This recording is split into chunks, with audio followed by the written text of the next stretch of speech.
Bugün annem salyalanmayan en garantili bamya yemeği tarifini yapıyor. Kıymalı hazırlayacak. Çok lezzetli oldu. Umarım sizler de yapıp denersiniz. Tarifimize geçmeden önce kanalımıza abone olmayı, beğenmeyi, kaydetmeyi ve yorum yapmayı unutmayın. Videomuzu beğenen elleriniz para görsün inşallah. Mutfağımızın o tatlı telaşını da sizlerle paylaşmak istedik.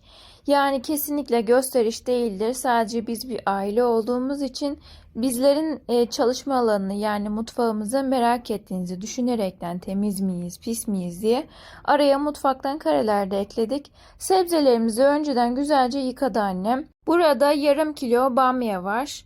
Annem bamyanın sap kısımlarını böyle kalem açar gibi güzelce bıçakla temizliyor.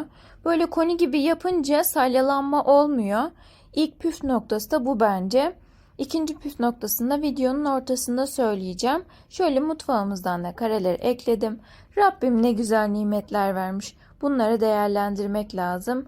Bakın şöyle 5 tane ankon domatesimiz var.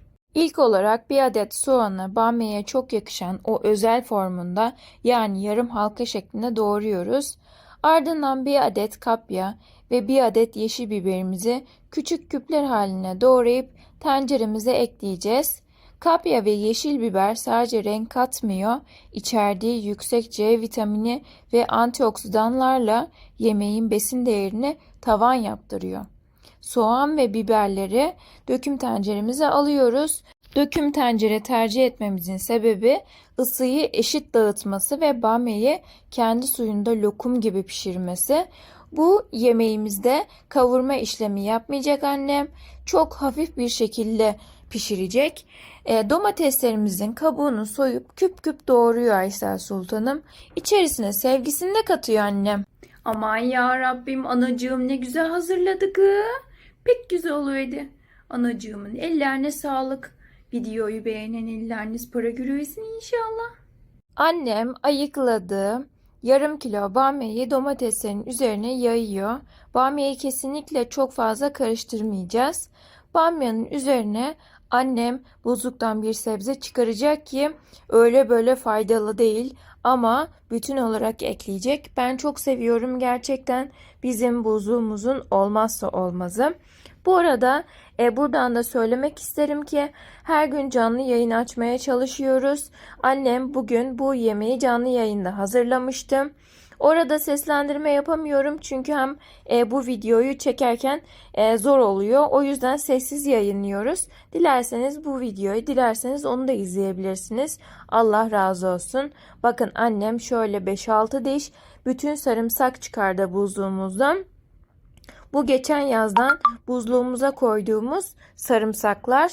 Hem dövülmüşünü kullanıyoruz hem de bütün kullanıyoruz. Bu sene de attık ve atacağız inşallah. Biz bütün sene boyunca bu sarımsakları tüketiyoruz. Rabbim ağız tadıyla yemeği nasip etsin inşallah. Sarımsakları doğramıyoruz çünkü bütün kaldıklarında hem lezzetini yavaş yavaş yemeye bırakıyor hem de sindirim sistemini ve bağırsakları mükemmel şekilde çalıştırıyor. Yemeğe kattığı o doğal antibiyotik etkisinden bahsetmiyorum bile. Sarımsaklardan sonra annem tuz ekledi. Damak zevkinize göre ekleyebilirsiniz. Şöyle zeytinyağı gezdiriyor göz kararı. Sizler dilediğiniz kadar ekleyebilirsiniz. Siz bamya yemeğini nasıl yapıyorsunuz? Yorumlarda belirtirseniz hem bizlere fikir olmuş olur hem de takipçilerimiz yorumları okuduğu için onlara da fikir olmuş olur. Hepimiz faydalanalım. İnterneti doğru düzgün kullanalım efendim. Şimdi sıra geldi annemin en büyük kış hazırlığı sırrına. Yemeğimize 3 yemek kaşığı organik limon suyu ekliyoruz. Annem kışın limon ucuz ve bolken alır, tazecik sıkar ve kullanılmamış plastik şişelere doldurup buzluğa atar. İhtiyacımız olduğunda çıkarıp ilk günkü tazeliğiyle yemeklerde kullanırız. Limon suyu sadece lezzet vermekle kalmaz, bamyanın saylalanmasını tamamen engelleyen doğal bir asit dengesi kurar. Hazır satılan katkılı limon suları yerine böyle doğal yöntemler kullanmak yemeğin lezzetini ikiye katlıyor. Şimdi şöyle kuru kıymamız vardı, annem canlı yayında kavurmuştu 2 gün öncesinde sanırım. Onu dolabımıza attı. Şöyle 2 yemek kaşığı kadar kavrulmuş kıyma ekliyor. Siz daha fazla veya daha az ekleyebilirsiniz.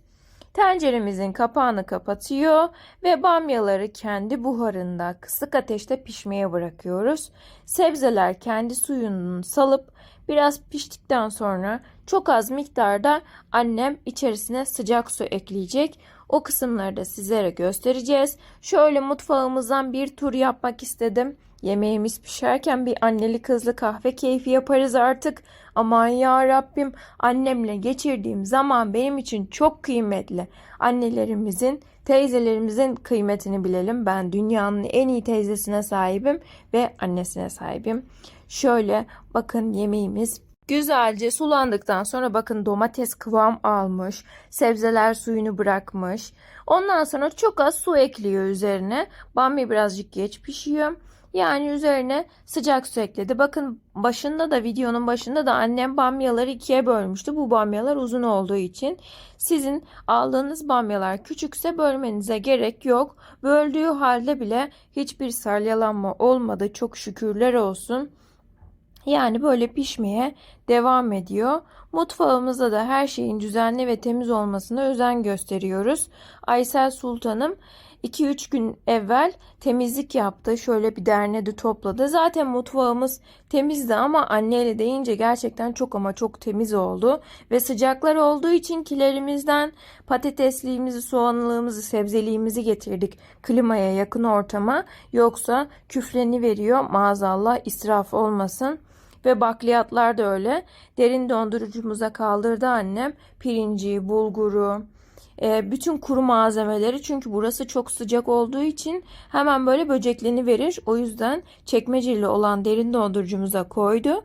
O bir bakliyat, böyle bakliyatların hepsi çekmeceli derin dondurucumuzda duruyor. Bir de böyle et olan kısımda, o da sandık tipi derin dondurucumuzda duruyor. Yani bütün kış biz bunları tüketiyoruz. Hiç dışarıdan yemek söylemiyoruz. Annem her şeyin en doğalını sever. Zaten yeni yeni iyileşiyor. Dışarıdan da yemek yememesi gerekiyor. Zaten yemiyorduk, şimdi çok daha dikkat ediyor. Yani bunu da paylaşmış oldum. Yani bu arada düzenimizi paylaşaraktan daha samimi anlar oluyor bence. Umarım hoşunuza gidiyordur. Yani tarifimizi beğendiyseniz bir küçük beğeni bırakarak bizlere destek olabilirsiniz. Bu aralar uzun videolarla düşmeler seziyorum. Yani yorumlar biraz azalmaya başladı. Yorum yaparsanız bizlere çok destek olursunuz. Yani umarım beğeniyorsunuzdur. Annemin ellerinden lezzeti garantili döküm tencerede kıymalı ve limonlu bamya yemeğimiz hazır hale geliyor. Yanına şöyle tane tane bir pirinç pilavı ile servis edebilirsiniz. Aklınıza takılan soruları yorumlar kısmına sorabilirsiniz. Hepsini tek tek yanıtlıyoruz gördüğümüz kadarıyla. Yeni tariflerimizi ve mutfak hallerimizi kaçırmamak için kanala abone olmayı ve bildirimleri açmayı unutmayın. Allah'a emanet olun.